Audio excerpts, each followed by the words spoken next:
नमस्ते दोस्तों, आज की कहानी है शादी एक समझौता भाग 1। सुमा को ऐसा लग रहा था कि वह जैसे कोई सपना देख रही हो। उसकी जिंदगी बर्बाद हो चुकी थी। जब सुमा ने पापा को दूसरी जाति के राहुल से प्रेम संबंध की बात बताई तो सुनते ही पापा को हार्ट अटैक आ गया और उनकी मृत्यु हो गई।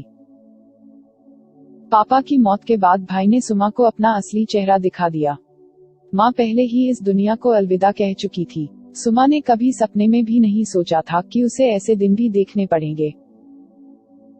रिश्तेदारों के सामने भाई ने कहा कि सुमा की वजह से ही पापा की मृत्यु हुई।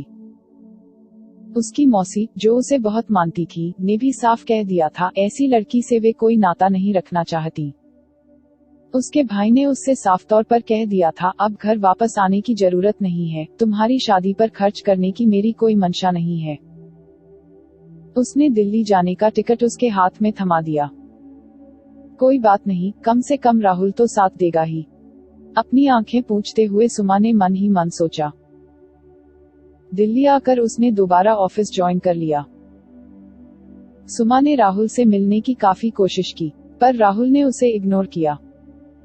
सुमा ने सोचा कि हो सकता है राहुल ऑफिस के काम में बिजी हो।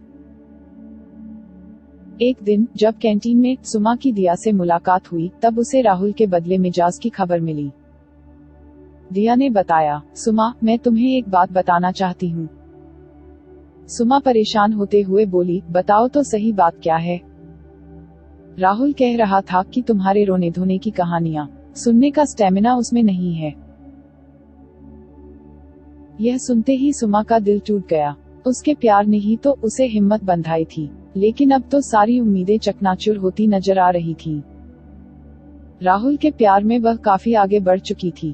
पापा की मृत्यु ने उसे अंदर तक झकझोर दिया था। उसके बाद भाई ने और अब राहुल की बेवफाई ने उसे पूरी तरह तोड़ दिया था। उसके मन में अब तरह तरह के ख्याल आ रहे थे। अब क्या होगा? कौन शादी करेगा उससे?